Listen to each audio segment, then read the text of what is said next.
ఇంకో సజ్జల రామకృష్ణారెడ్డి మాట్లాడుతూ ఏదేదో మాట్లాడుతున్నాడు. మేము అంటున్నాం అసలు ఆ లక్షణాలన్నీ నీకు నీ కుటుంబానికే చెల్తాయి. సంకర జాతి కుటుంబం అని నువ్వు అంటున్నావే, ఆ కుటుంబం ఎవరిది అనేది మరి సజ్జల రామకృష్ణారెడ్డి ఎవరి గురించి మాట్లాడుతున్నావు ఒకసారి ఆత్మవిమర్శన చేసుకోవాలి. ఏ కుటుంబాలు ఎలా ఉన్నాయో, ఏ కుటుంబాల చరిత్ర ఎలా ఉందో, వాళ్ళ ప్రవర్తన ఎలా ఉందో, వాళ్ళ తీరు ఎలా ఉందో ఒక్కసారి పునరాలోచించుకోవాలి.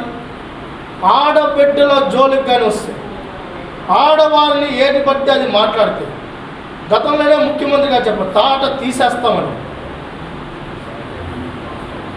ఉపేక్షించే ప్రసక్తే లేదు. శ్రీమూర్తిని రాష్ట్రంలో గౌరవించబడతారు, గౌరవించాలి కూడా. ముఖ్యంగా కూటమి ప్రభుత్వంలో స్వపక్షమైన విపక్షమైన ఆడవారికి జోలికి వస్తే వదిలిపెట్టే ప్రసక్తే లేదు. ఖచ్చితంగా ఎవరైతే ఆ కొమ్మినేని అతను అరెస్ట్ చేయడం జరిగింది, మిగతా ఎవరైతే ఆ రాజు ఉన్నాడో అతన్ని కూడా అరెస్ట్ చేస్తాం, సజ్జల రామకృష్ణారెడ్డిని కూడా అరెస్ట్ చేస్తాం. ఎవరిని ఆడవారి జోలికి వచ్చినా, వ్యక్తిగత హననం చేసినా, తప్పుడు మాటలు మాట్లాడినా, తప్పుగా బిహేవ్ చేసినా, నోరు ఉంది కదని ఇష్టానుసారంగా మాట్లాడితే ఎవరిని వదిలిపెట్టే ప్రసక్తి లేదు. బుద్ధి చెప్పి తీరుతాం. ఆడవారికి అండగా కూటమి ప్రభుత్వం ఉంటుంది.